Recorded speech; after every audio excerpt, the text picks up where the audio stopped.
बड़ी खबर आपको बता दें, लखनऊ से सामने आ रही है, जहां पर 3 दिन में और बढ़ेगी ठंड। बड़ी और अहम जानकारी आप तक पहुंचा रहे हैं, जहां पर 3 दिन में ठंड और बढ़ेगी और हवाएं चलने की, शीतलहर चलने की आशंका भी इस दौरान मौसम विभाग की तरफ से जताई गई है। इस माह औसत से अधिक वर्षा का होने की भी संभावना है। बड़ी और अहम जानकारी आप तक पहुंचा रहे हैं, जहां पर रात की गलन ने आम जनजीवन अस्त व्यस्त कर डाला है। घरों में दुबके लोग, सड़कों पर पसरा दिखा सन्नाटा और मौसम विभाग के अनुसार आने वाले दिनों में ठंड और भी ज्यादा बढ़ेगी। पहाड़ों पर हुई बर्फबारी का पूरे प्रदेश में असर दिखेगा। यूपी के कई जिलों में कोहरे का भी असर जारी है। बड़ी जानकारी आप तक पहुंचा रहे हैं लखनऊ से। बड़ी और अहम खबर आपकी टीवी स्क्रीन पर, जहां पर 3 दिन में और ठंड बढ़ेगी। मौसम विभाग की तरफ से यह अनुमान लगाया गया है कि आने वाले 3 दिन में और भी ज्यादा ठंड बढ़ेगी। शीतलहर की आशंका जताई गई है कि हवाएं चलेंगी, जिसकी वजह से ठंड में और भी बढ़ोतरी हो सकती है। तापमान में गिरावट दर्ज की जा सकती है। आपको बता दें कि मौसम विभाग की तरफ से यह भी कहा गया है कि इस महीने में औसत से अधिक वर्षा होने की संभावना है। बड़ी और अहम जानकारी आप तक पहुंचा रहे हैं। आपको बता दें कि रात में गलन ने आम जनजीवन पूरी तरह से अस्त व्यस्त कर दिया है। हालांकि रात ही नहीं बल्कि सुबह के वक्त में भी काफी ज्यादा ठंड रहती है। शीतलहर का असर देखने को मिलता है।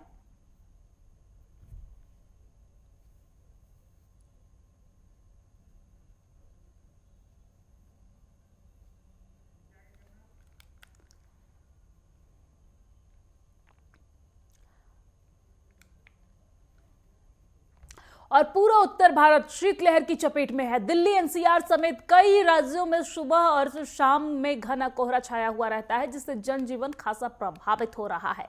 कोहरे के चलते विजिबिलिटी काफी कम हुई है, जिससे यातायात प्रभावित हुआ है, जिससे लोगों को आवाजाही में खासा दिक्कतों का सामना करना पड़ रहा है।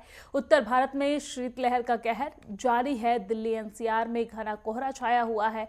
कोहरे की वजह से जनजीवन पूरी तरह से अस्त व्यस्त है। कोहरे से तापमान में भी गिरावट दर्ज की गई है।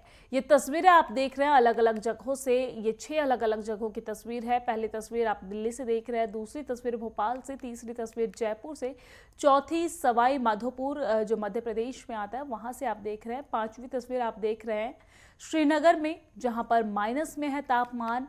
आपको बता दें कि अगर कल के तापमान की श्रीनगर की बात करें तो कल श्रीनगर में -5.2 डिग्री सेल्सियस तापमान था।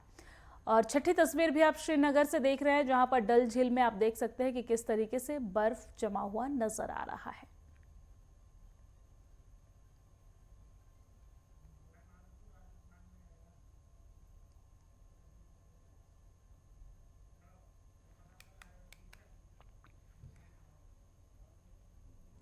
और इसी खबर पर ज्यादा जानकारी के साथ हमारे साथ अलग अलग जगहों से अलग अलग संवाददाता तमाम अपडेट देने के लिए हमारे साथ मौजूद हैं। चलिए सबसे पहले आपका रुख करवा देते हैं। विकास गुप्ता हमारे साथ ग्वालियर से है, गजेंद्र सिंह हमारे साथ दिल्ली से है, संजीव शर्मा जम्मू से है और अनिकेत तिवारी हमारे साथ लखनऊ से है। अनिकेत, सबसे पहले आपके पास आते हुए, लखनऊ में किस तरह की तस्वीरें देखने को मिल रही है ठंड को लेकर, क्योंकि पूरे उत्तर भारत में शीतलहर का कहर जारी है? देखिए, अगर बात की जाए उत्तर प्रदेश की और राजधानी लखनऊ की, तो जो ठंड है उसका जो असर है वो साफ तौर पर देखने को मिल रहा है। हालांकि अगर अगर बात की जाए मौसम की, तो 9 बजे के बाद मौसम खुल जरूर जाता है, लेकिन जो सर्द और जो बर्फीली जो हवाएं हैं वो साफ तौर पर चलती हुई देखी जा रही है। हालांकि अगर रात के वक्त की अगर बात की जाए तो जो विजुअलिटी है वो रात में 7 बजे के बाद कहीं ना कहीं पूरी तरह से शून्य तक पहुंच जाती है।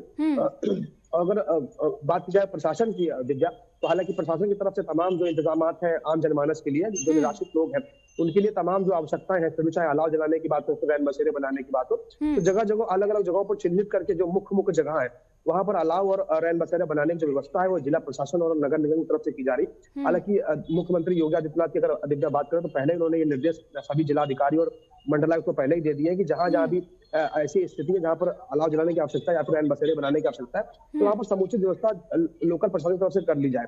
और अगर उसी क्रम में अगर हम दिव्या राजधानी लखनऊ की बात करें तो राजधानी लखनऊ के कुछ अलग अलग जो पॉइंट्स हैं वहाँ नगर निगम और जिला प्रशासन ने संयुक्त रूप से जगहों को चिन्हित करके वहां पर अलाव और रैन बसेरे बनाने की जो व्यवस्था है उसे सुनिश्चित किया है। अगर बात की जाए जिस तरह से देख रहे हैं कि जो रात के समय में अगर जो जो हल्की जो बर्फ जो गिरती है दिव्या, उससे कहीं ना कहीं जो किसान, जो गेहूं के जो किसान है, जो गेहूं उत्पादन जो किसान करते हैं, उनको इसका लाभ जरूर मिलता हुआ नजर आएगा। लेकिन अगर शहरी इलाकों की अगर बात करें तो कहीं ना कहीं बढ़ती ठंड से जो शहरी इलाकों में जो आम जनमानस है, उसकी जो काम, जो धंधे हैं, वो कहीं ना कहीं उससे प्रभावित होते हुए साफ तौर पर नजर आ रहे हैं। अगर स्कूली बच्चों की अगर बात करें तो वो स्कूल नहीं जा पा रहे हैं, उनको स्कूल जाने में दिक्कतें हो रही हैं, और अभिभावक भी ठंड की वजह से बच्चों को स्कूल नहीं भेज रहे हैं। वहीं अगर नौकरी पेशे की अगर बात करें, तमाम जो लोग नौकरी पेशा करने वाले लोग हैं, वो भी जब सुबह के वक्त निकलते हैं तो उन्हें भी खासा परेशानियों का सामना करना पड़ता है। इसके साथ ही जो रात में जो लोग सफर कर रहे हैं हाईवेज पर, तो उनको कहीं ना कहीं विजुअलिटी का सामना करना पड़ता है। विजुअलिटी लगभग 0 तक पहुंच जा रही है, और उसको लेकर परिवहन विभाग की तरफ से भी लगातार लोगों को भी एहतियात बरतने के लिए कहा जा रहा है कि अगर आवश्यकता नहीं है तो आप रात के वक्त हाईवे पर ना चढ़े। तो तमाम गाइडलाइंस के पालन करने के साथ में लोगों से भी अपील की जा रही है कि लोग भी एहतियात बरतें, और कहीं ना कहीं सहूलियत बरतने के साथ ये प्रयास करें कि अगर ठंड ज्यादा पड़ रही है या विजुअलिटी कम है तो आप सड़कों पर रात में ना निकले। देख रहे हैं जनवरी का माह है और नया साल शुरू हो चुका है दिव्या, और जैसे जैसे ये साल की शुरुआत हुई है, जो ठंड है वो कहीं ना कहीं अपने चरम पर पहुंचती नजर आ रही है, और जो सर्दी और बर्फीली जो हवाएं हैं दिव्या, वो साफ तौर पर राजधानी लखनऊ और आसपास के जो लखनऊ के जो इलाके और उत्तर प्रदेश के तमाम जो अलग अलग जो जिले हैं वहां पर स्थितियां देखने को मिल रही है। हालांकि अगर बात की जाए जो सबसे ज्यादा जो ठंड दिव्या जो आंकी जा रही है, वो उन इलाकों में सबसे ज्यादा देखने को मिले जहाँ पर वन क्षेत्र जहाँ पर ज्यादा है, जहाँ पर जलवायु क्षेत्र जो है, जो नदियों के किनारे वाले जो इलाके हैं, वहां पर ठंड का जो असर है वो खासा तेज होता हुआ नजर आ रहा है। वहीं अगर राजधानी लखनऊ की बात करें, जो शहरी इलाके जहाँ पर ट्रैफिक ज्यादा होता है, तो कहीं ना कहीं उसकी वजह से जो ठंड है वो शहरी जगहों में कम है, लेकिन हाँ, ग्रामीण अंचलों में जो स्थितियां हैं वो लगातार कहीं ना कहीं लोगों के लिए परेशानी का सबब बनती हुई नजर आ रही है। ठीक है अनिकेत, लौटूंगी आपके पास। हमारे साथ ग्वालियर से हमारे संवाददाता विकास गुप्ता जुड़े हुए हैं। विकास, आपके पास आते हुए ग्वालियर में किस तरह की स्थिति ठंड को लेकर देखने को मिल रही है, क्या कुछ पूरी जानकारी है, बताइए। जी दिव्या, बता दें कल साल का पहला दिन था और इस समय जो ठंडा मौसम कल का रहा वो सबसे अधिकतम तापमान जो 13.5 तक पहुंच चुका है और न्यूनतम जो है वो 8.5 पर पहुंच चुका है। तो यहाँ बताएं कल का जो मौसम था वह सबसे ठंडा माना है। जो 20 साल का रिकॉर्ड कल की 1 जनवरी में तोड़ा गया है, और अभी भी आज 2 जनवरी है और अभी भी आप देख सकते हैं 10:30 बजने को है, मगर शहर में जो अभी सर्द हवाएं चल रही हैं उससे कहीं ना कहीं यह ठंड का जो हिमाचल से बर्फीली हवाएं चल रही हैं उससे कहीं ना कहीं असर पड़ रहा है। स्कूली बच्चों पर भी असर पड़ रहा है, लोग घर से नहीं निकल रहे हैं। अभी भी आप देख सकते हैं, मैं जो मेन स्पॉट पर खड़ा हूँ वो थीम रोड के नाम से कहलाई जाती है ग्वालियर की, जहाँ सुबह से ही सैलानी और घूमने निकल सकते हैं। लेकिन अभी भी जो स्थिति बनी हुई है आप सकते हैं, रोडें सुनसान पड़ी हुई हैं, जो वाहन है वो भी अपनी धीमी गति में चल रहे हैं। स्कूली बच्चों पर भी काफी असर पड़ रहा है, और सरकार प्रशासन की तरफ से जो आलाप जलाने की बात कही जा रही है और रैन बसेरों की बात है, जो बाहर सो रहे हैं उनके लिए भी रैन बसेरों पर व्यवस्था की जा रही है और बाकायदा आलाप पहुंचाया जा रहा है। जी दिव्या, ठीक है, लौटूंगी विकास आपके पास। गजेंद्र भी हमारे साथ दिल्ली से जुड़े हुए हैं। गजेंद्र, दिल्ली में कैसी ठंड है, कैसा महसूस कर रहे हैं आप? देखिए, दिल्ली में हड्डियां गला देने वाली ठंड को महसूस किया जा सकता है। अगर दिल्ली की बात कर ली जाए तो मौसम जरूर साफ है, कोहरा अंदरूनी इलाकों में साफ है, लेकिन अगर दिल्ली के बाहरी इलाकों की बात की जाए तो वहां पे कोहरे की विजिबिलिटी जरूर 0 तक होती हुई दिखाई दे रही है। लेकिन अंदरूनी हिस्सों की बात की जाए तो फिलहाल मौसम बादल छाए हुए हैं, लेकिन जो कोहरा है वो साफ है, क्योंकि दिल्ली में इस समय तकरीबन 10 से 12 प्रति घंटे किलोमीटर की रफ्तार से हवा चल रही है, और ये काफी ठंडी हवाएं हैं जो चुभन के साथ महसूस हो रही है। ऐसे में लोग अलाव जला के अपने आप को गर्म करने की कोशिश कर रहे हैं, लेकिन इसी चुभन वाली जो सर्दी है इसी के साथ लोगों को मजबूर होना पड़ रहा है अपने अपने काम पे जाने के लिए। हालांकि जो यातायात है वो धीमी गति से नहीं है, क्योंकि कोहरा साफ है, लेकिन ठंड इतनी ज्यादा है कि लोगों को घर से निकलने में जरूर दिक्कतों का सामना करना पड़ रहा है। ऐसे में कोहरे साफ होने की वजह से जो फ्लाइट हैं वो जरूर आज सही से उड़ानें भरती हुई दिखाई देंगी, लेकिन ट्रेनों की बात कर ली जाए तो तकरीबन 26 ट्रेनें ऐसी हैं दिल्ली की जो जिनकी समय सारणी में चेंजेस किए गए हैं, जो देरी से चल रही हैं। क्योंकि जो दिल्ली के बाहरी इलाके हैं वहां पे जरूर कोहरा है। जब एनसीआर में एंट्री होती है तो उसके बाद जरूर कोहरा छटा हुआ थोड़ा दिखाई देता है, लेकिन बाहरी इलाकों में दिल्ली से जो सटे राज्य हैं वहां पे कोहरे की स्थिति ऐसी है कि 0 जो विजिबिलिटी है, जिसकी वजह से ट्रेनें काफी देरी से चलती हुई दिखाई दे रही हैं। दिल्ली में अगर बात कर ली जाए तो रैन बसेरों को पहले ही दुरुस्त कर दिया गया था, अतिरिक्त कंबल देने की भी बात की गई थी। कुछ एनजीओज भी सामने आते हुए दिखाई दे रहे हैं, कुछ ऐसे लोग भी हैं जो जिन लोगों को जरूरत है उन लोगों को कंबल बांटते हुए दिखाई दे रहे हैं। लोगों ने जगह जगह पे चाय स्टॉल्स लगाए हैं लोगों के लिए, ताकि उनको कुछ राहत मिल सके। पूरी बात यह है कि दिल्ली में लगातार जो है वो सर्दी अभी बढ़ती जा रही है। अधिकतम की बात कर ली जाए IMD के मुताबिक, यानी भारतीय मौसम विभाग के मुताबिक, दिल्ली का अधिकतम तापमान 20 रहने वाला है, 20 डिग्री सेल्सियस रहने वाला है। वहीं अगर न्यूनतम तापमान की बात कर ली जाए तो वो 60 डिग्री सेल्सियस रहने की संभावना है। हालांकि 9 जनवरी तक इसी तरीके की संभावना जताई गई है। हालांकि बारिश की भी संभावना जताई गई थी, बादल जरूर छाए हुए हैं, लेकिन फिलहाल बारिश की उम्मीद कम नजर आ रही। ठीक है, लौटूंगी आपके पास। गजेंद्र, हमारे साथ जम्मू से हमारे संवाददाता संजीव शर्मा भी हमारे साथ जुड़ गए हैं। संजीव, आपके पास आते हुए, जम्मू में किस तरह की ठंड महसूस की जा रही है, वहां पर क्या स्थिति देखने को मिल रही है, बताइए। संजीव। काफी समय से बारिश नहीं हो रही है। जम्मू में इस समय काफी ठंड हो रही है और काफी समय से जो बारिश भी नहीं हुई है। और लेकिन आप देख सकते हैं कि इस समय भी 10:30 का टाइम हो रहा है और सूर्य का टाइम हो रहा है और सूर्य दिख भी नहीं रहा है और चारों तरफ धुंध ही धुंध है। आपको बता दूं कि कश्मीर की बात करें तो वहां भी काफी सर्दी है और इस धुंध की वजह से जो यातायात चल रहा है उसको भी काफी परेशानी हो रही है। आगे से जो गाड़ी आने वाली है वो भी नहीं दिख रही है। इतनी जो धुंध जम्मू कश्मीर के इलाकों में पड़ रही है और पहाड़ी इलाके हैं वहां पर भी जो बर्फबारी की वजह से, काफी दिनों से पहले जो बर्फबारी हुई उसकी वजह से जो ठंडी हवाएं हैं उसकी वजह से भी काफी ठंड हो रही है। जी दिव्या।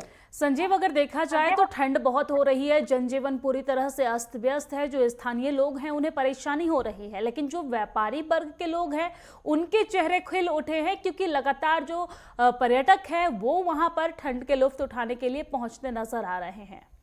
जी बिल्कुल, पर्यटक आपको बताऊं कि जितने भी हैं वो काफ़ी जगहों पे घूम रहे हैं, चाहे कश्मीर की तरफ हो, जम्मू की तरफ हो, राजौरी की तरफ हो, सारे जो आ रहे हैं। लेकिन जो वहाँ के रहने वाले स्थानीय लोग हैं उनको काफ़ी परेशानी हो रही है, क्योंकि सर्दी का मौसम है, 12-12, 1-1 बजे तक धूप नहीं निकल रही है और लोगों को जो रोजगार करने वाले हैं, जो मजदूर लोग हैं, उनको भी काफ़ी परेशानी हो रही है, क्योंकि वो जिनने सुबह निकलना होता है और अपना दिहाड़ी लगानी होती है। उसके साथ साथ जो रहने वाले लोग हैं, जो यातायात है, जो सफर कर रहे हैं, उनके लिए भी काफी परेशानी है, क्योंकि इतनी धुंध है कि आगे वाली गाड़ी भी दिखना मुश्किल है और हादसे का शिकार भी हो सकते हैं।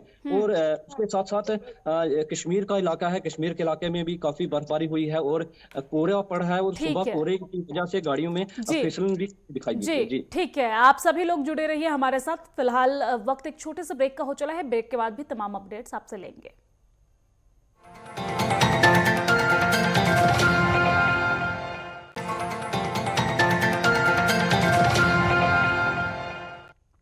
ब्रेक के बाद एक बार फिर से स्वागत है आप सभी का। आपको बता दें कि उत्तर भारत में पूरी तरह से शीतलहर का कहर जारी है। ठंड की वजह से जनजीवन अस्त व्यस्त है। अगर सड़कों की बात करें तो घने कोहरे होने की वजह से यातायात भी पूरी तरह से प्रभावित होती नजर आ रही है।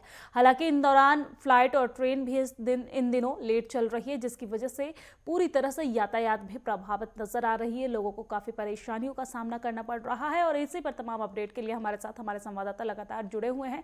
ईशा ठाकुर भी हमारे साथ चंडीगढ़ से जुड़ गई हैं। ईशा, आपके पास आते हुए, किस तरह की स्थिति चंडीगढ़ में देखने को मिल रही है ठंड को लेकर?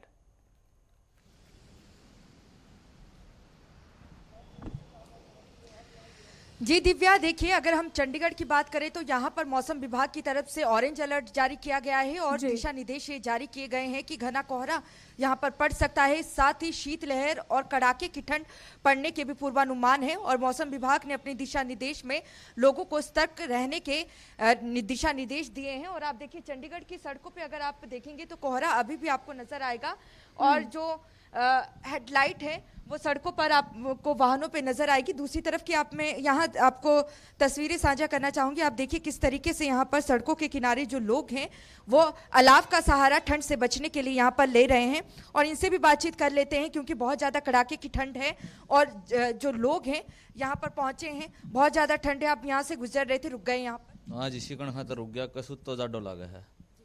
हरियाणा से? हाँ, बियाणी। हरियाणा से ज़्यादा ठंड है यहाँ? हाँ, ज़्यादा है। अच्छा, आप बताएं, काम काज में कितनी दिक्कत तो है जी, ठंड में दिक्कत हो है, सारी दिक्कत हो ठंड में। तो आप क्या कहना चाहेंगे, कितनी ठंड पड़ी है इस बार? बहुत ज़्यादा ठंड में, बहुत ज़्यादा ठंड है इस बार। काम कुम में कहाँ काम करेगा कोई ठंड में? आप बताएं, काम करने में काफ़ी ज़्यादा दिक्कत आ रही है, क्या परेशानी आ रही है? ठंड की वजह से काफ़ी परेशानी आ रही है जी, इसी की वजह से हम लोग छुट्टी किया है, ठंड की वजह से। ना ठंड की वजह से जी। हाँ जी, ठंड की वजह से तो काफ़ी दिक्कत है, कहीं आने जाने में भी दिक्कत, काम करने में भी दिक्कत हो रही है, कहीं आ जा नहीं सकते। देखिए एक बार फिर दिव्या, देखिए किस तरीके से यहाँ पर के किनारे अलाव का सहारा यहाँ पर ये ले रहे हैं ताकि ठंड से बचा जा सके। और यहाँ पर ऑरेंज अलर्ट जारी किया गया है और मौसम विभाग का कहना है कि आने वाले 3 दिनों में कड़ाके की ठंड यहाँ पर पड़ सकती है। चंडीगढ़ ही नहीं, पंजाब हरियाणा की बात करें तो वहाँ पर स्थिति चंडीगढ़ से भी बहुत ज़्यादा खराब है। कई ऐसे जिले हैं जहाँ पर मौसम विभाग की तरफ से जो ऑरेंज अलर्ट जारी किया गया है उसमें ये दिशा निर्देश जारी किए गए हैं कि अगर बहुत ज़रूरी हो तो ही वाहनों को सड़क पर उतारें, क्योंकि दुर्घटनाएं यहाँ पर बहुत ही ज़्यादा बढ़ चुकी हैं। इजाफा दुर्घटनाओं में हुआ है क्योंकि कोहरे के चलते विजिबिलिटी बहुत ज़्यादा कहीं जिलों में न के बराबर है। और आपको एक बार तस्वीर में साझा करवा देती हूँ। आप देखिए चंडीगढ़ की सड़कों में किस तरीके के हालात हैं। वाहनों की हेडलाइट आपको नजर आएगी और यहाँ पर बड़ी ही धीमी रफ्तार से जो वाहन है वो रेंगते हुए आपको चंडीगढ़ की सड़कों पे नजर आएंगे, क्योंकि दुर्घटनाएं जिस तरीके से बढ़ी हैं कोहरे के चलते। और यही वजह है कि सावधानी बरतने की यहाँ पर सलाह भी दी गई है। और ये तस्वीर हम आपसे दिव्या साझा कर रहे हैं, लेकिन मौसम विभाग की तरफ से जो चेतावनी दी गई है, दिशा निर्देश दिए गए हैं, उसके मुताबिक आने वाले 3 दिनों तक इसी तरीके का मौसम रहेगा। बहुत ज्यादा कड़ाके की ठंड पड़ सकती है, न्यूनतम तापमान में भी गिरावट दर्ज की जाएगी और बारिश की किसी तरीके की यहाँ पर संभावना भी नहीं जताई गई है। जी ईशा, जिस तरीके से हम देख रहे हैं ठंड के असर की वजह से यातायात तो प्रभावित है ही, लेकिन कहीं ना कहीं इसका असर रोजगार पर भी पड़ रहा है। लोग ठंड की वजह से छुट्टी कर रहे हैं, काम करने नहीं जा रहे हैं। साथ ही साथ ठंड की वजह से कई सारे ऐसे लोग हैं जो अपने शारीरिक परेशानी से परेशान हैं, जिनका हेल्थ सही नहीं है, वो भी अपने घर में आराम करते नजर आ रहे हैं। रोजगार पर इसका असर पड़ता नजर आ रहा है। ईशा जी दिव्या, देखिए जिस तरीके की यहाँ पर शीतलहर चल रही है और कोहरे का प्रभाव है और मौसम विभाग की तरफ से जिस तरीके के दिशा निर्देश यहाँ पर जारी किए गए हैं और डॉक्टर्स की तरफ से जो एडवाइजरी लगातार यहाँ पर जारी की जाती है, उसके मुताबिक ये कोहरे का असर सामान्य जो व्यक्ति है उस पर भी बहुत ज़्यादा पड़ सकता है और जो हृदय रोगी हैं या छोटे बच्चे या बुजुर्ग, उन पर भी बहुत ज़्यादा पड़ेगा। और यही वजह है कि मॉर्निंग वॉक में ना जाने की यहाँ पर लोगों को भी सलाह दी गई है और जो गंभीर रोगों से ग्रस्त लोग हैं उनके स्वास्थ्य पर बहुत ज्यादा गहरा असर जो मौसम इस वक्त बना हुआ है उससे यातायात के साथ साथ स्वास्थ्य सेवा भी काफी प्रभावित होती नजर आ रही है। शुक्रिया ईशा तमाम जानकारी साझा करने के लिए, हमारे साथ लाइव जुड़ने के लिए। गजेंद्र आपका भी शुक्रिया और साथ ही साथ आप सभी रिपोर्टर्स का शुक्रिया तमाम जानकारी साझा करने के लिए और हमारे साथ लाइव जुड़ने के लिए। नेटवर्क 10 परिवार भी आपसे यही अपील करता है कि ठंड बहुत ज्यादा है तो आप अपना और अपनों का विशेष ख्याल रखें। फिलहाल वक्त एक छोटे से ब्रेक का।